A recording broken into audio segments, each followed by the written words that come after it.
Sai village cooking நேயர்களுக்கு வணக்கம். புதுசாக என்னோடய வீடியோஸ் பார்க்குறீங்கன்னா மறக்காமல் லைக் பண்ணுங்கள், ஷேர் பண்ணுங்கள், சப்ஸ்கிரைப் பண்ணுங்கள். ஹெட்ஃபோன் யூஸ் பண்ணி கேளுங்க. வாங்க வீடியோஸ்குள்ளே போகலாம். ஒரு நாள் காக்கா சாஹேப் தீக்ஷத் சீரடியில் உள்ள தனது தொழுகை அறையில் தியானத்தில் இருந்தபோது கிருஷ்ணரின் பல லீலைகளை கண்டார். அன்று மசூதிக்கு பாபாவை காண சென்றபோது, விட்டலனை பார்த்தீர்களா? அவன் சரியான ஏமாற்றுக்காரன். கெட்டியாய் பிடித்து கொள்ள வேண்டியது தானே. தாயாரிடமிருந்தே நழுவிக்கொண்டு ஓடியிருக்கிறான். கபீரை எத்தனை பாடுபடுத்தி இருக்கிறான் என்றார். காக்கா சாஹிப்பிற்கு மிகவும் ஆச்சரியமாக இருந்தது. அன்று மதியம் ஒரு வட வியாபாரி 20-25 படங்களுடன் தீக்ஷத்தின் வீட்டிற்கு வந்தான். எல்லாம் பாண்டுரங்க விட்டலின் லீலைகள் கொண்ட படங்கள். ஒரு படத்தை விலைக்கு வாங்கி கொண்டார் தீக்ஷத். அம்ரோதியில் மிகப்பெரிய பணக்காரரான தாத்தா சாஹிப் கபர்டே ஷீரடிக்கு குடும்பத்தோடு வந்து 4 மாதங்கள் தங்கியிருந்தார். கபர்டே பிரபல வழக்கறிஞர், சிறந்த பேச்சாளர், டெல்லி கவுன்சிலின் அங்கத்தினர். வித்யாரண்யரின் அத்வைத்த தத்துவத்தை மற்றவருக்கு விளக்கும் கபர்டே பாபா முன் மௌனமாக அமர்ந்திருப்பார். அவர் மட்டுமல்ல, பூட்டி, நூல்கர் இருவரும் கூட பேச மாட்டார்கள். அவர் மனைவி தினமும் மதியம் ருசியாக சமைத்து எடுத்து வருவாள். மனதில் துளி கர்வமோ அலுப்போ ஒட்டி கொண்டிருந்தாலும் அவர்களின் நைவேத்தியத்தை திரும்பி கூட பார்க்க மாட்டார் பாபா. எதிரே வைத்தாலும் புறங்கையால் ஒதுக்கி விடுவார்.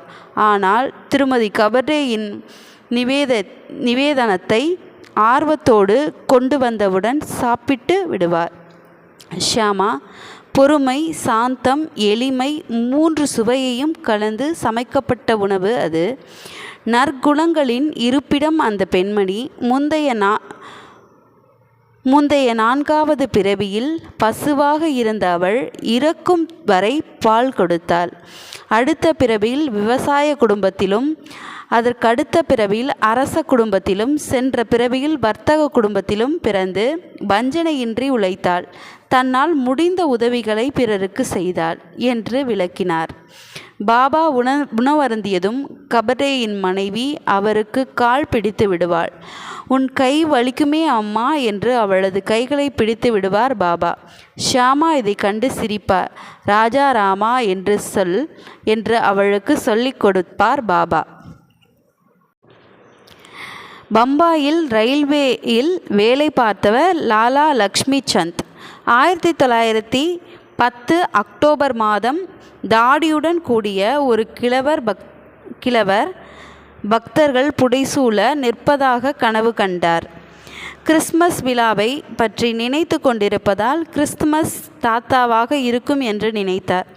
சில நாட்களுக்கு பிறகு திரு தத்தாத்ரேய மஞ்சுநாத் பிஜிர் வீட்டில் நடக்கும் பஜனைக்கு சென்றார். அங்கே தாஸ்கனோ பாபா படத்தை வைத்துவிட்டு பஜனை செய்தார். கனவில் கண்ட கிழவர் படம் அங்கிருப்பதை பார்த்து அவரை பற்றி விசாரித்து அறிந்து கொண்டார். தாஸ்கனு கூறிய துக்காராம் வரலாறு லக்ஷ்மிசந்த் மனதை பெரிதும் ஈர்த்தது. ஷீரடிக்கு போவதென முடிவு கட்டினார். கையிலே பணமில்லை. அந்த சமயம் கதவு தட்டும் சப்தம் கேட்டு இரவு 8 மணி. கதவை திறந்தால் நண்பர் சங்கர் ராவ் நின்று கொண்டிருந்தார். லக்ஷ்மி, நான் ஷீரடி போகலாம் என்று இருக்கிறேன், நீங்களும் வருகிறீர்களா என்று கேட்டார். லக்ஷ்மி சந்துக்கு பேச்சே வரவில்லை. மாமாவிடம் 15 ரூபாய் கடன் வாங்கி கொண்டு புறப்பட்டார். ரயிலில் இருவரும் பஜனை செய்தனர். ரயிலில் பயணம் செய்த 4 முஸ்லிம்களிடம் பாபாவை பற்றி விசாரித்தார். கோபர்கானில் ரயில் நிற்கும் போது காணிக்கையாக பழங்கள் வாங்க வேண்டும் என்று நினைத்தார். நிலையத்தில் நடந்த வேடிக்கை வினோதங்களை பழம் வாங்க மறந்துவிட்டார். அதனால் அவர் மனம் வருந்தினார். ஷீரடியில் ஒரு கிழவி பழம் வாங்கும்படி கேட்க மகிழ்ச்சியுடன் நிறைய பழங்கள் வாங்கினார். கிழவி மீதி பழங்களையும் அவரிடமே கொடுத்து, பாபாவுக்கு இதை என் சார்பாக அர்ப்பணியுங்கள் என்று கேட்டுக்கொண்டாள். எல்லாம் பாபாவின் அருள் என்றார் சங்கர் ராவ். மசூதிக்கு சென்று பாபாவை கண்டு மனம் உருகி வணங்கினார் லக்ஷ்மிசந்த். பாபா அவர் தலையை தொட்டு, சந்தேகமான பக்தன் நீ, கடன் வாங்குவது பெரிய தப்பு, கனவு நிஜமா என்று நீயே சந்தேகப்படலாமா?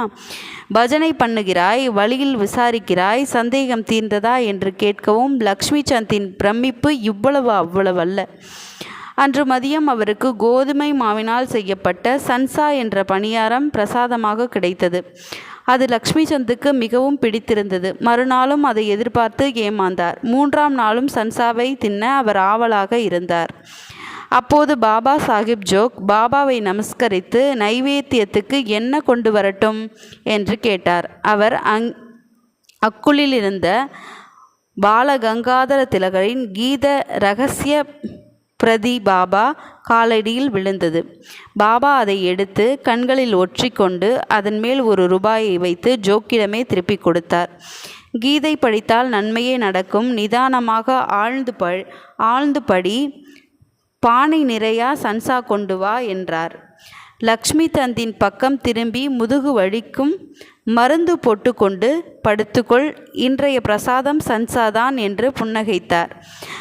லக்ஷ்மிசந்துக்கு மீண்டும் அதிர்ச்சி. பாபா எப்படி மனதை படிக்கிறார் என்று அதிசயித்தார். அன்று ஆரத்தியின் போது 2 பானை சன்சா வந்தது. லக்ஷ்மிசந்த் திருப்தியாக சன்சா சாப்பிட்டார். மறுநாள் பாபா இருமிக்கொண்டே இருந்தார். எல்லாம் திருஷ்டி தோஷம் என்று நினைத்தார் லக்ஷ்மிசந்த். இதையும் பாபா யூகித்து வெளிப்படுத்தினார். லக்ஷ்மிசந்த் பாபாவின் தீவிர பக்தரானார். யார் ஷீரடிக்கு போனாலும் பூமாலைகள், தட்சணை, கற்பூரம் கொடுத்தனுப்புவார். அடுத்த வீடியோஸில் அடுத்த கதையை பார்க்கலாம். என்னோடய வீடியோஸ் பிடிச்சிருந்தா மறக்காமல் லைக் பண்ணுங்கள், ஷேர் பண்ணுங்கள், சப்ஸ்கிரைப் பண்ணுங்கள். நன்றி.